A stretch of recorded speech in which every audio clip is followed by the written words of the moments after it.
L'avantatge que té aquesta feina és que l'edat que tinc encara sembla que faci P3, o P4 o P5, perquè fem el mateix que feu vosaltres aquí, el que nosaltres ho fem a nivell de menjar, però barregem colors, fem pasta, barregem tots els ingredients i és com si estiguéssim tota la vida a P3.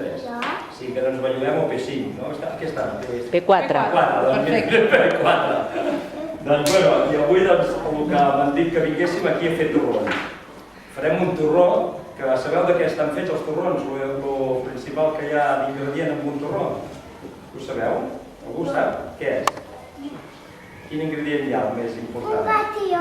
Elna, tu saps què hi ha? En un torró, digue-li bé. Què hi posen per fer un tió? Què és el més important? Què són les ametlles? Què hi posen? N'heu vist d'ametlles, no? Suposo que a casa n'heu trobat, no?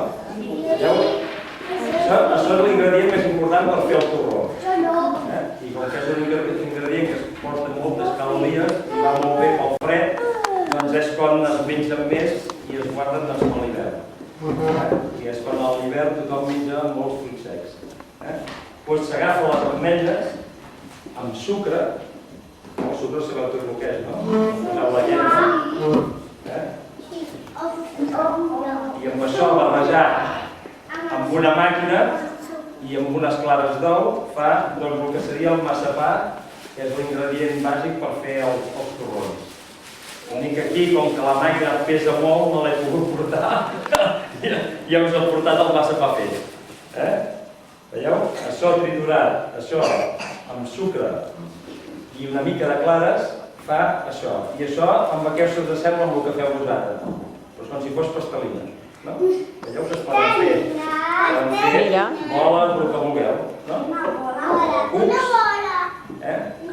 un cuc, un peix o qualsevol cosa que feu vosaltres aquí quan jugueu a fer pastelina o una caseta o el que vulgueu, doncs amb el menjar també el podem fer.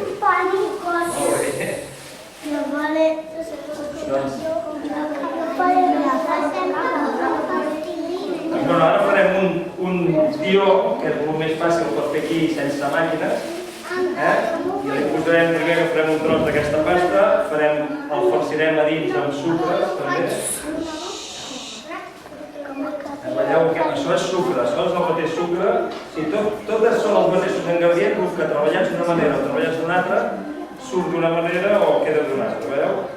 Això és sucre igual, es diu fondant, i aquest sucre es fa bullint, com bulliu sucre i aigua, s'arriba a una temperatura i a 138 graus es va remenant després fora del foc i arriba a quedar com una altra pastelina, però que és de sucre sol. Doncs aquesta és el sucre sol i aquesta és sucre amb xocolata. Això ho posarem a dins del tió, quan el trobeu demà el trobareu a dins i trobareu el massapà amb aquests sucres a dins. Però us heu de fixar molt bé amb això que està explicant, perquè després ho haureu d'explicar a les papes, com es fa. I potser algun dia ho feu vosaltres a casa, o no? Tu direm, no ho vols fer? Sí? A veure, fixem-nos molt bé, Mira què fa, Marc, mira què hi posa, mira com ho prepara tot. Puc emportir una mica, no? Sí. No passarà res. No. Si estàs muntant. Cada dia s'embruten les taules. Sí, d'una cosa o d'una altra. Sí. Què hi ha posat ara? Allà hi hem posat sucre perquè si no se'ns enganxaria la taula. I ara farem una botifarra. Perquè no s'enganxi la taula.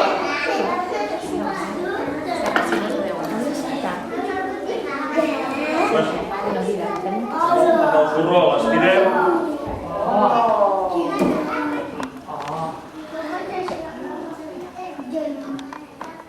I ara hi posarem a dins el que és el farciment. La xocolata.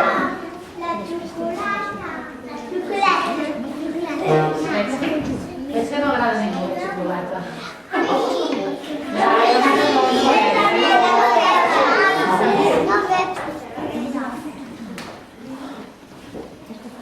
I això què ha dit que era? Què ha dit que era això? Què és això blanc? No, això blanc que ara té, què ha dit? Sucre, molt bé, Bernat. Però com el havia posat aquest sucre perquè quedés així? En què el havia posat? No, amb aigua i al foc.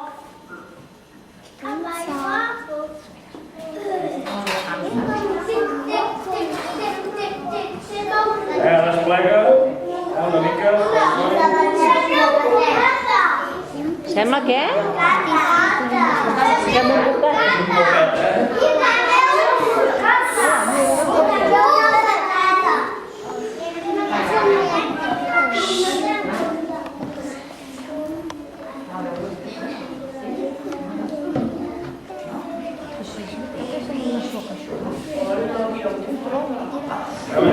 Ara tenim el tronc del que seria el tió.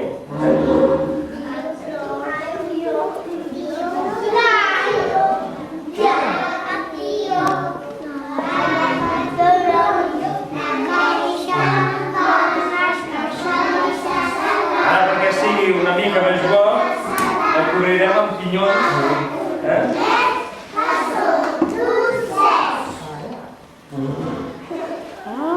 Mireu ara. Pinyons. Això, si us hi fixeu també, podeu imaginar-vos que pot ser un parellet de pinyons. Quasi igual que un parellet de pinyons.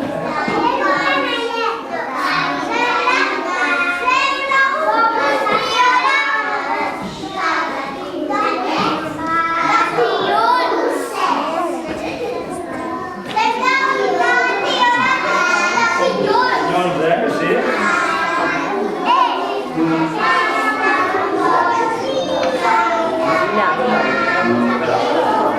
Què falta? Ja la pica.